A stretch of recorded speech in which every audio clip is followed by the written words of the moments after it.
Most of the people ब्रह्मचर्य को एक पुनिशमेंट समझते हैं क्योंकि वो कंट्रोल करते हैं, वो स्पेस करते हैं। जब आयुर्वेद कंट्रोल्ड सेक्स के अगेंस्ट नहीं है, एक जन पे लागू हो जरूरी नहीं वो हर एक किसी पे ही लागू। जो संत जीवन है वो बहुत ही प्रयासों वाला जीवन है, फोर्सफुली नहीं प्रेस करते कि मोक्ष की प्राप्ति, ना कि इन्फ्लुएंसर बनना या कुछ इस तरीके से दुनिया के सामने आके अपनी कुछ दिखाना। जैसे कि बंद और कुंभक के साथ मूल बंद, उद्यान बंद, जालंधर बंद। सेक्स सच में ही गलत है। ज्यादा एकांत में रहते हैं जैसे कि केव्स में, मोनेस्ट्रीज में या नेचर में।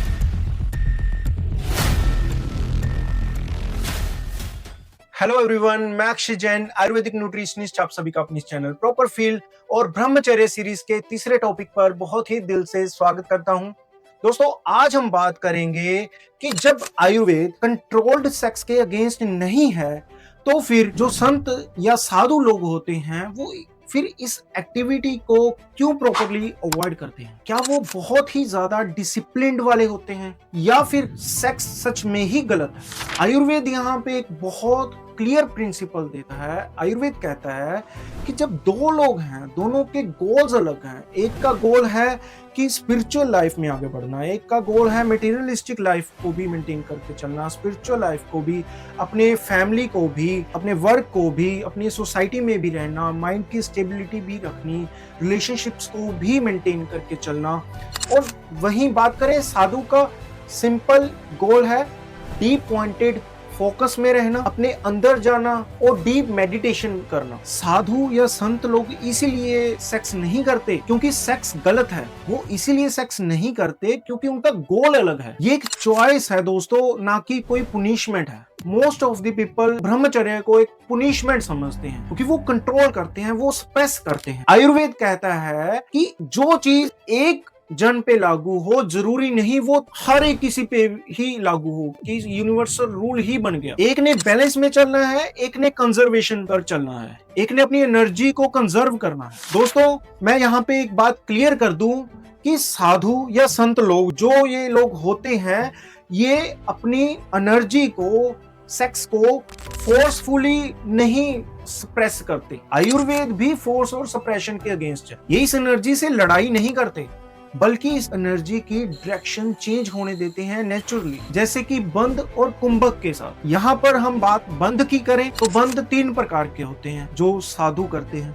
जैसे कि मूल बंद, उद्यान बंद, जालंधर बंद। ये कोई एक्सरसाइज की तरह नहीं ये लोग करते। साधु और संतों का फोकस होता है अपनी कुंडलिनी को जागृत करना। वो बहुत ही कड़े प्रयास से होती है। मूल बंद जो होता है उसका मेन जो काम होता है बॉडी को ग्राउंडेड रखना, अपनी सिस्टम को ग्राउंडेड रखना। वही उद्यान बंद का बात करें, उसका काम होता है कि एनर्जी को अपलिफ्ट करना। वो एनर्जी कंजर्व करते हैं, उसको अपलिफ्टमेंट में लगाना, स्पिरिचुअली ग्रो होने में लगाना। ये चीजें ऐसी नहीं आती।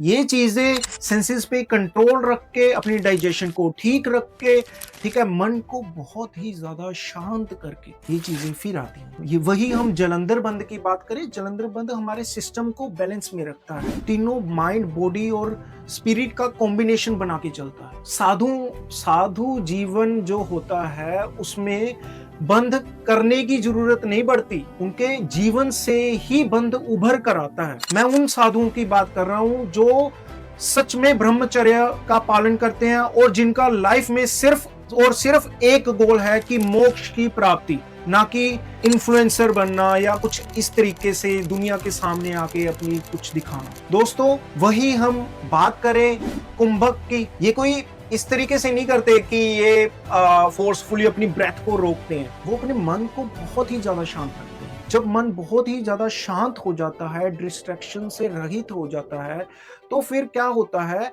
जो हमारी ब्रेथ है वो बहुत ही ज्यादा सटल हो जाती है, वो बहुत ही ज्यादा डीप हो जाती है और धीमी हो जाती है। फिर एक नेचुरल स्टेज आती है जिसको हम बोलते हैं केवल कुंभक। केवल कुंभक उस स्टेज को कहते हैं जब श्वास जो है वो अपने आप धीमा हो जाता है दोस्तों। और उनका जो लाइफस्टाइल होता है, उस लाइफस्टाइल में वो बहुत ही सिंपल चलते हैं, सिंपल कपड़े पहनते हैं। उसके बाद उनकी जो सराउंडिंग्स होती हैं वो बहुत ही ज्यादा शांत होती हैं। उनकी जो सेंसेस होती हैं उनके वश में होती हैं। वो अपनी इंद्रियों को दौड़ाते नहीं, बाह्य चीजों का कम से कम यूज करते हैं, ज्यादा एकांत में रहते हैं, जैसे कि केव्स में, मोनेस्ट्रीज में या नेचर में। इन एक्टिविटीज से वो जल्दी उठते हैं, ठीक है, ब्रह्म मुहूर्त में जल्दी सोते हैं। तो इन एक्टिविटीज से सेक्स को कंट्रोल करने की जरूरत नहीं पड़ती। वो जो ऊर्जा है वो स्पिरिचुअली ग्रो होने में लग जाती है, वो अपने आप ही अपना पुल छोड़ देती है। इसीलिए तो जो संत जीवन है वो बहुत ही प्रयासों वाला जीवन है। कोई विरला ही संत बन सकता है जिसके कर्म जो हैं वो उदय में आ जाएं, जो अच्छे कर्म है वो उदय में आ जाएं। फिर जो है जबरदस्ती किसी के कोई करनी नहीं पड़ती, अपने आप ही जिंदगी में ये चीजें आनी स्टार्ट हो जाती हैं। अगली वीडियो में हम बात करेंगे कि मैरिड पर्सन जो होते हैं, मैरिड लोग जो होते हैं, उनको वो कैसे ब्रह्मचर्य पालन कर सकते हैं, चाहे वो स्त्री हो चाहे वो पुरुष हो, कैसे वो अपनी लाइफ को सक्सेसफुल बना सकते हैं। तब तक के लिए अक्षय जैन और प्रॉपर फील्ड की तरफ से साइनिंग ऑफ।